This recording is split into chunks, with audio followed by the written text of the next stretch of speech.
Next topic. Is my donor area damaged? If the finasteride affects everyone like this, why we are implanting? We would be without job. Hi, this is Dr. Azak from Estenove, and today I have my colleague, Dr. Emin. Hello. And we are going to take a deep look to Reddit post today, and we are going to take a look of the controversial Reddit post and give a comment about them. So, medication versus hair transplants. Yeah, very popular questions. And this person have like 34 years old, using finasteride 1 milligram, it's pretty standard, and minoxidil with it. In my opinion, medication alone won't deliver the ideal results, so I'd like to hear your thoughts. Medication enough? Okay. So in 6 months, let's take a look of the change after. Before, after. What do you think, Dr. Emin? I think the medications works, especially on the recipient areas, grafts getting thicker, and it is very good for us because when we are implanting, there are not versus medications or implantation. We can do both, also implantation plus medication. It is the best method, implanting plus medication, I think. In these photos, we can see the change on the recipient area. As you said, the donor hair will get thicker also, not just the recipient hair. So that's a plus. We will focus more urgent areas, basically. Yeah, also we need less grafts to cover all. Exactly. The area is basically smaller. There was lots of baby hairs, and with the medications, those hairs got thicker, and basically it made the recipient area smaller. And that way we can focus more urgent areas with more grafts, and we can use more efficiently his potential. And also the back hairs, the donor area hairs got thicker, and the implantation with the same amount of graft, the coverage will be better because the hairs are thicker now. Also, there is no medication versus hair transplant. There is no just one option. We can do both. Yeah, the combination is the best method. This is not a competition. Next topic. Is my donor area damaged? What's happening here? I think it's not, because I think this is not his donor area. Yeah, usually we tend not to take from here because those hairs are like very tiny and it doesn't have any coverage potential. Also, below the donor areas and the necks, in these areas, skin is very soft, so that extraction very hard and translation rate very high in this size. Exactly, and also when everything heals, the scar tends to show itself in that area. Yeah, he cannot cover these sides because absolutely it is on the neck now, the extraction side. I don't want to roast the surgeon, but this is not good. How many grafts do I need? Okay, this is a very popular concept. Yeah, the frontal part is almost gone. Yeah, also very popular answer about this we have. It is up to your frontal line. Exactly. The lower the hairline gets, the more graft it will consume. What do you think about the midsection and the crown? The midsection is pretty narrow, actually. Midsection looks good. I think we can advise finasteride maybe. Yeah, I think even 300, 400 grafts, this middle part. What do you think about the front? 3,000, 3,500 maybe. Yeah, with the average hairline level, 3,000 will be a good decent number. The crown can respond to finasteride very well. Yeah, also crown side needs finasteride, but also he need the implantation, I think, on the crown. I think at least 600 to 800 grafts can. We cannot judge the donor area, but I think we can get these numbers. 4,500-ish can make him happy. 4,500 is average our clinics. That's another day for us. Yeah.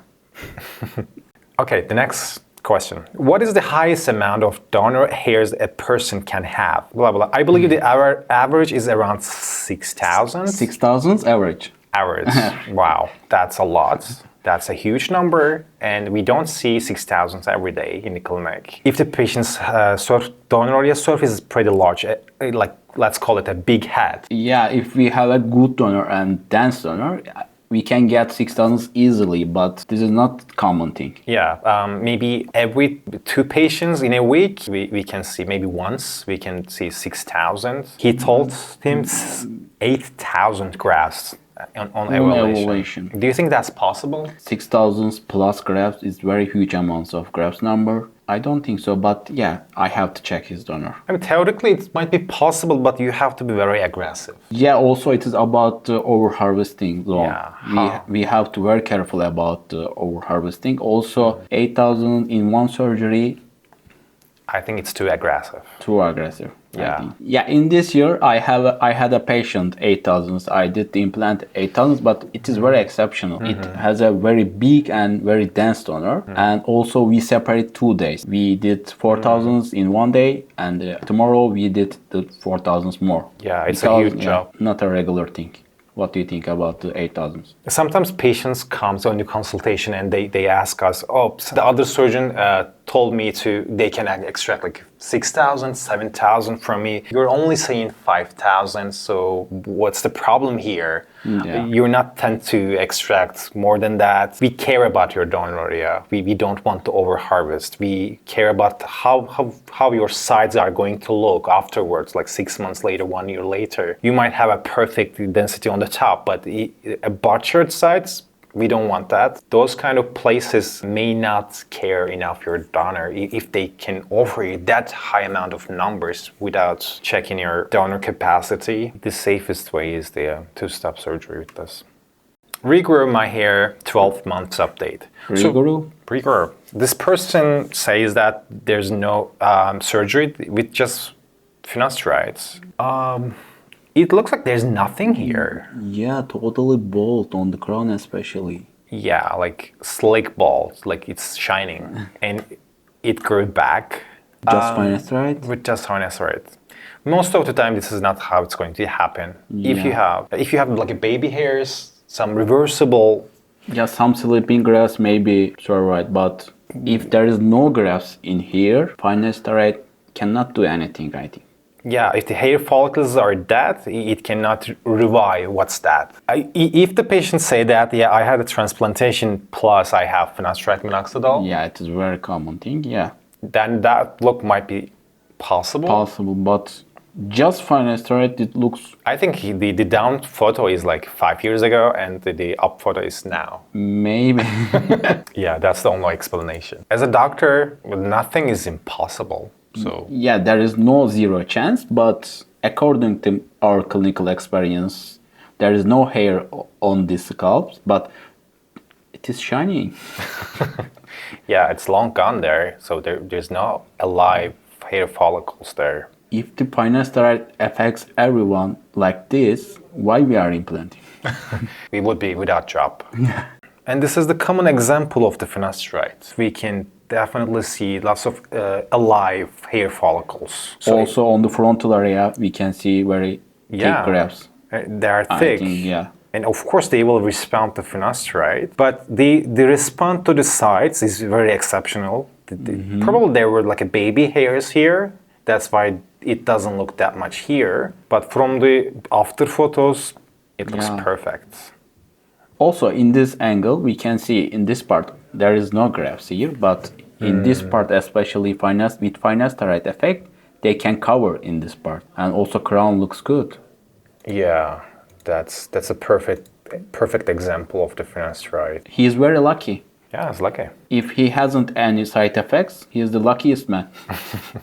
But I think it is the worst effect about the sexual life, because I have a lot of patients talking about the sexual side effects. Yeah, the first thing they say that it's going to affect down there. Yes. I don't want to use it. We can try this, and if you have any side effects, we can stop. Yeah, it's reversible. Yeah.